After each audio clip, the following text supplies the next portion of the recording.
Good morning and welcome to the Utility and Carrier Property Assessment webinar. I'm Wayne Miller, professor with the Community Economic Development Program of the University of Arkansas System Division of Agriculture. Today's webinar is the fourth in the series of webinars on property assessments in Arkansas, and it's part of our local government program, and we're doing this in collaboration with the Tax Division of the Arkansas Public Service Commission and the Arkansas Assessment Coordination Department. As we've talked about and discussed in the previous webinars, the property tax is a local tax supporting local services. And all of the money generated from the property tax goes to support our K through 12 schools, our county and city roads and bridges, our local police and fire departments, and many other services, including the libraries, the recreation facilities and programs, agriculture and healthcare services, and many more. Today's topic is utility and carrier property assessments. And if you look at the pie chart on your screen, you will see that utility assessments are approximately 9% of total personal and real property assessments in Arkansas. And in dollar terms, this is equivalent to about $4.3 billion. This was in 2017. And if you multiply that by the average millage or the tax rate in the counties, which includes the counties, schools, and cities millage, will average about 47 mills. If you multiply the 47 mills by the $4.3 billion, you'll get over $200 million of property tax revenue generated from the utility property assessments. And so this is quite a substantial part of the revenue. And this goes, again, to support your local schools, counties, and cities. As we saw from the previous screen, utility assessments are a quite substantial portion of property assessments in Arkansas. But just what utility and carriers are assessed, and how are they assessed? And how are the assessments divided amongst the 75 Arkansas counties? To answer these and more questions, we have with us today Sarah Bradshaw. And Sarah is and has been the director of the Tax Division of the Arkansas Public Service Commission for the past 18 years. As director, she oversees the assessments of utility, railroad, and other transportation companies that operate in the state of Arkansas. She is a member of the Planning Committee for the annual Wichita Appraisal for ad valorem taxation of communications, energy, and transportation properties program. She has attended the Western States Association of Tax Administrators Unitary Appraisal School and the Teagard and Associates Public Utility Basic Appraisal course. Ms. Bradshaw has a Bachelor of Science degree in Education from Arkansas State University and a Juris Doctorate degree from the University of Arkansas. Welcome, Sarah, and we look forward to your presentation. Thank you. Good morning. I am the director of a division that does a very specialized type of property tax assessments. And it's one that very few people know about and most people don't understand. We are the part of the Public Service Commission that does not regulate public utilities. Most people, if they know anything about the Arkansas Public Service Commission, associate it with utility rates, construction of generation plants, or sometimes the big controversy is if a power line is coming through your backyard. Those are all things that one part of the Public Service Commission does. But we are a separate division of the commission. We were made a part of the commission by Arkansas Code Annotated Section 2624101, but we have existed for a lot longer than the actual Public Service Commission. The initial tax division was a part of the Railroad Commission in the early 1900s. We have 15 employees in the tax division as opposed to the overall commission, which has over 100. So we're a very tiny section of the commission. And most people in the commission don't know what we do either. But we do property tax assessments on specific industries. They don't have to be regulated by the Public Service Commission. They're listed by statute, which ones come under our jurisdiction. We assess electric generation companies, railroads, cable television companies, gas distribution companies, telephone companies, including cell phone companies, and we assess pipelines, whether they are carrying natural gas, crude oil, or in one case, we have an anhydrous ammonia pipeline in the state of Arkansas. We also assess motor carriers, buses, private cars, airlines, and barge lines. And if you don't know what a private car is, and it's something I did not know until I started doing this job, a private car is a car that's attached to the locomotive that's hauling goods on the railroad. They are owned usually by the companies that provide the goods. So if you see a tanker car, it's probably owned by someone other than the railroad. You have car carriers that carry cars from Detroit. We assess approximately 390 utilities and railroads. And I know it sounds strange that utility and railroad numbers actually change, but they do. They go up, they go down. We've had mergers, acquisitions. We'll have fewer cable companies one year than we had the previous year. And we also assess approximately 29,000 motor carriers, airlines, barge lines, and private car companies. In 2017, as Wayne referred to, our assessed value was over $4.2 billion, and that results in about $201 million in taxes collected by the counties to support school districts, counties, and cities. In 2017, we also had an assessed value on the airlines, barge lines, motor carriers of $520 million, which is about $24 million in taxes. And I will explain to you that there is a difference in the way that those are done as we get further into this. What we do is called unit valuation. Some of the county assessors think it's probably voodoo. We throw in numbers and come out with some. We do this annually. We do not do local assessment. We don't walk around buildings. We don't measure square footage. We don't have any value on a particular building. So if you ask me what the value is of the SWEPCO Turk coal-fired plant, I don't know. I know how much value we have on the company of SWEPCO. In doing this, we send out every year tax report forms to companies in January. Each of the forms is tailored to the specific industry that has to fill it out. Generally, what we ask for is a balance sheet, income statement, information on the cost of their debt. But we have for like motor carriers, because you can tell that if there are 29,000 companies, it's a slightly different process that we do. Their forms only ask for things like the value of their equipment and the miles traveled. Barge lines are similar to that too. The goal in unit appraisal is to get the fair market value of the company. And strangely enough, the opinion of fair market value differs a lot between us and the companies. We value all of the property of a company, whether all or only part of it's in the state of Arkansas. And we value the tangible and the intangible property. And that also is a distinction between central assessment, unit valuation, and local county assessment, because the local county cannot pick up intangible values. We do.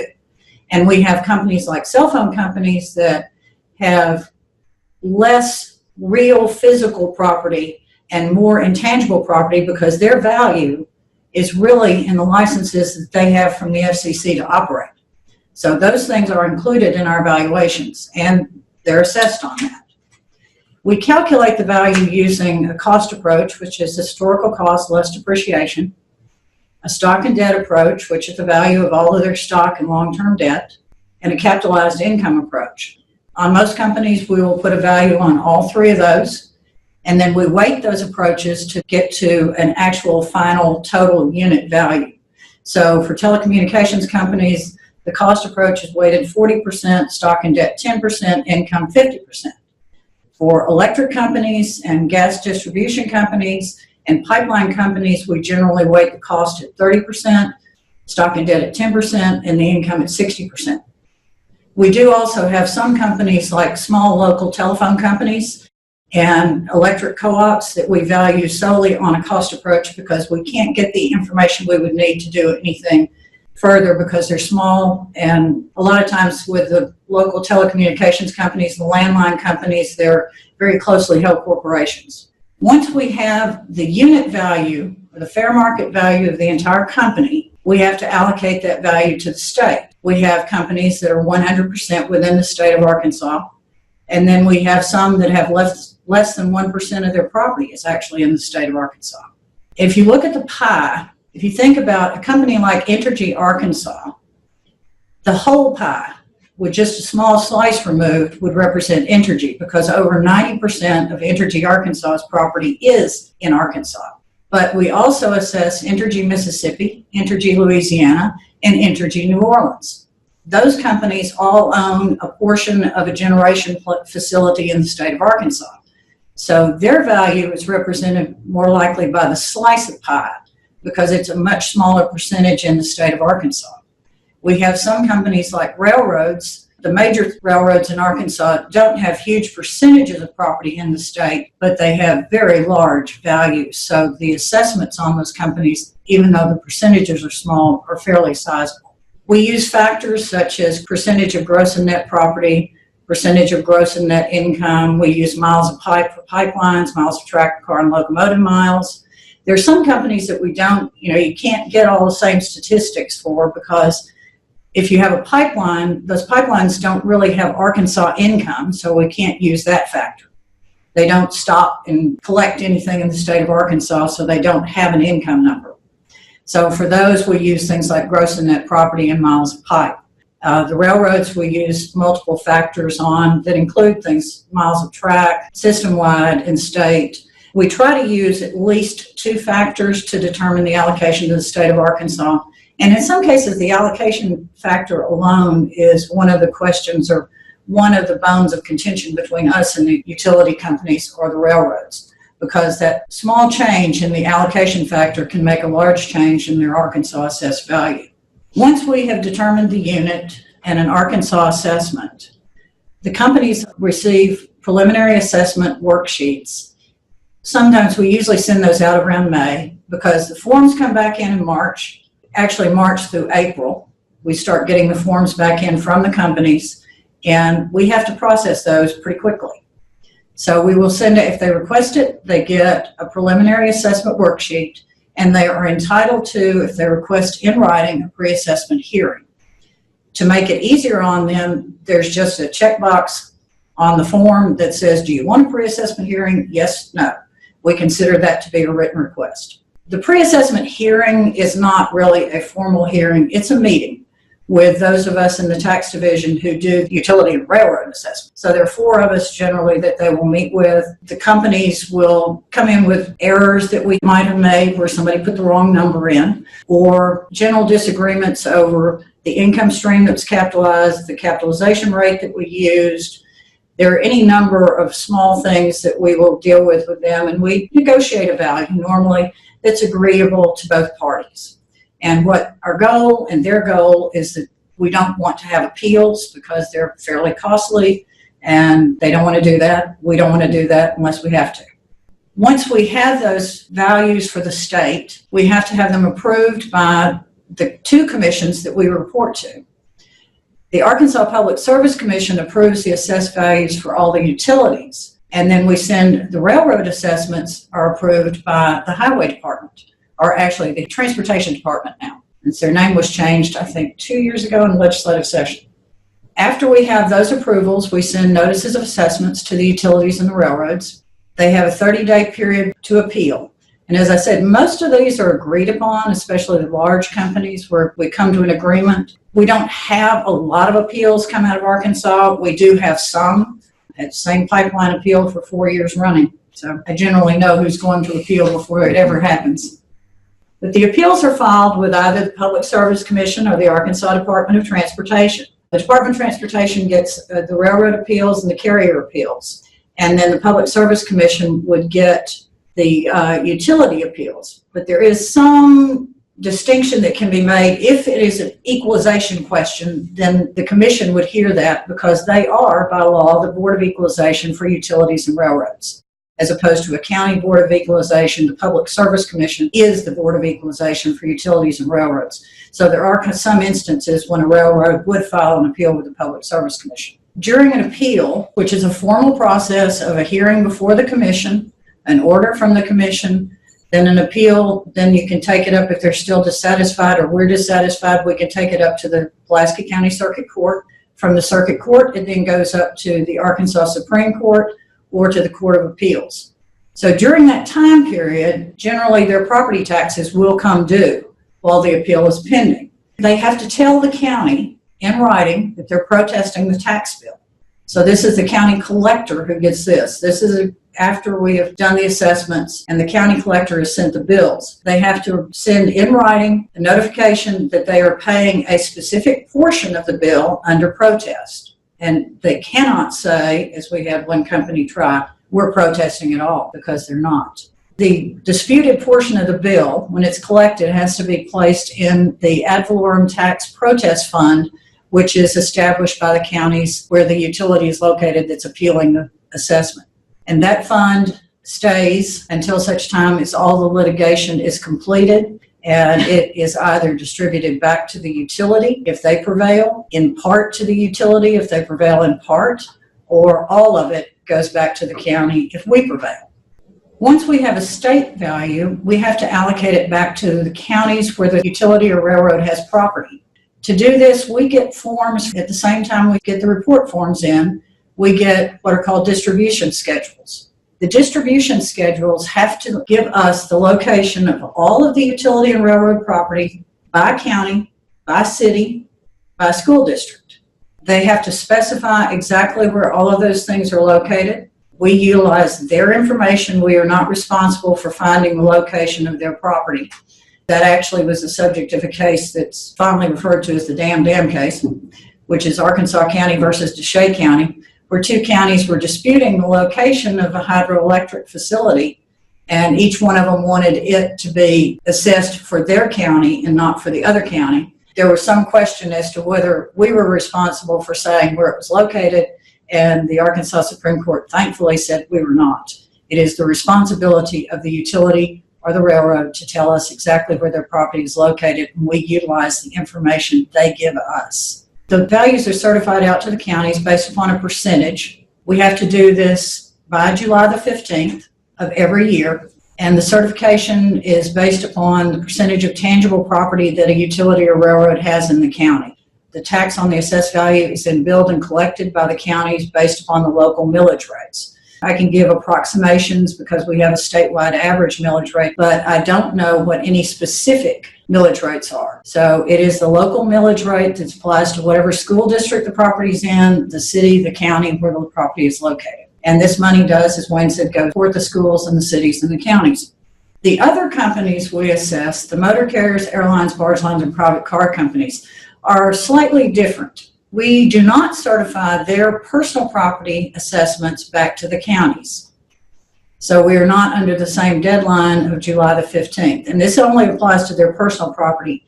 If a trucking company or airline has real property in the state of Arkansas, that real property assessment is then certified to the county where it's located. At one point, Southwest Airlines had a fairly large building outside of the airport in Little Rock where they had a call center. And so Pulaski County got the assessed value of that call center was included in the assessments that we certified to them. The call center no longer exists and the building is not there, so the assessment went away. But the personal property that they have is treated differently, and we don't have the same time constraints. So their notices of assessment are generally sent out during the fall. The assessed values have to be approved by the Arkansas Transportation Department. They also have a 30-day appeal period from those notices. But the assessments and the taxes are certified to DFA in February of the year after the assessment. The taxes are calculated based upon a statewide average millage rate. We do a survey every year to find out what that millage rate will be, and then we apply that. So that's the only one where I actually know what the taxes are. I don't know whether they're paid. We don't get that part. I refer to it as theoretical money. We have an idea about the taxes, but we don't actually receive them. These taxes collected by DFA actually go into the ad valorem tax fund, and it supports the counties and municipalities section of legislative audit, the assessment coordination department, and the tax division. Legislative audit gets 80%, assessment coordination gets 15%, and we get 5%, and that 5% funds our budget in order to make the assessments on the utilities, the railroads, and the carrier. So it is actually, and this has been also one of those things that was subject to litigation back in the 1960s, it is still it's collected by the state, but it is utilized to the benefit of the counties. There's also another portion of the property tax on these companies If the barge line assessments yield taxes over $2.5 million, the excess over the $2.5 million goes into a grants program for the Waterways Commission to fund their port improvement projects. And it is a deal that nobody really likes to have property taxes, and nobody really likes to pay taxes, period. But we all do get the advantage of the improvements that come from having property taxes. And these are some of the statutes and cases that in an online link, the 2624-101 through 123 are the statutes that made us a part of the commission, specifies the commission jurisdiction, and 123 actually covers appeal process. 1601 through 1616 are the details of how we assess the property, sending out the forms, how the forms are developed, and the actual technical thing about how the assessments are done are all in the 1601 through 1616. 1701 through 1707 covers private cars. 1801 through 1803 defines cable television. The ARCO auto carriers is the one I was referring to that was an early case that said that it is constitutional, it is being used for the counties. And then, of course, Arkansas County versus DeShay County. And the last is the website for the Arkansas Public Service Commission. And if you go over to the little tab and it says tax, that's where we are. And under that, we have all of the forms that we send out annually to the carriers and to the utilities. There are copies of all of those available online. Also, a copy of our biennial report to the governor is in there that has all the statistics on the size of the assessments that we do every year. And it also has a chart in the back that will show you which counties over that year have had their assessments go up or down on the utilities and railroads. And those do change depending on property in those counties. And thank you very much for your time and attention this morning. First question we have is, do other states assess and collect personal property revenue from utilities and carriers? And if so, do their assessment methods compare to Arkansas's? Well, the unit appraisal process, it's also called central assessment. There are 36 different states that do that around the country that are similar to what we do. All of us have some differences in the way that we do the assessments. We also have some differences in what companies are specifically assessed. We assess cable television. A lot of other states do not. We assess cellular telephones. That's something that a lot of other states do not have jurisdiction to do. There are some other states that centrally assess mining operations. Wyoming, Utah, we don't do that. So there are different variations. The concept of unit valuation and central assessment is fairly common, but the individual specifics are controlled by state laws, and they all vary slightly. The Northeast states generally do not use central assessment, and the towns will do the valuation of the utility properties and carrier properties in those towns. Another question that we get, you mentioned that you assess telecommunications companies. Many of those companies has changed the mix of services they provide in the recent years. Do you assess all telecommunications companies? We do if we know who they are. That has become more of an issue because the commission doesn't have quite the same jurisdiction over telecommunications companies that they used to have. But we assess all the services that they provide. If you have an AT&T, they're providing cable, internet, telephone. Then Comcast provides cable, internet, telephone. So we assess all of those services provided by those companies. We assess them on a fairly equal basis between cable and telephone companies. But yes, we try to pick up all of the services they're providing that are considered utility services. One final question for Sarah. How do you identify all the truck and bus companies that travel through the state of Arkansas? With great difficulty. There used to be a system that was called a single state registration plan, which a trucking company registered for the different states that they were going to travel through. We could use the single state registration format to send out annual reports to different carriers because they said they would travel through Arkansas. That doesn't mean they actually did, but we give them the opportunity to say, no, we didn't have any miles in Arkansas this year. They changed that a few years ago, and it's not a single state registration. is a generic registration for the entire country. So every couple of years, we look for new companies that we do not have on our system, and we also look at where they're located. If they're in Alaska, we probably don't send them a report form because we don't figure they're going to travel here. So we kind of try to look at the vicinity where they are and whether it's likely that they would travel through the state of Arkansas. And then we send them out a data request form. And that data request form asks for, do you ever travel through the state of Arkansas? Like all of the other filings, it's a trust thing because this is self-reporting. There are things with the utilities and railroads that we can look at, like their 10Ks, their Federal Energy Regulatory Report forms, Surface Transportation Board report forms that are filled out by those companies, and the information matches up with what we get. With the motor carriers, it's purely trust. We're just, if they tell us they came through Arkansas, yes. We do have occasions when the highway police will stop a trucker.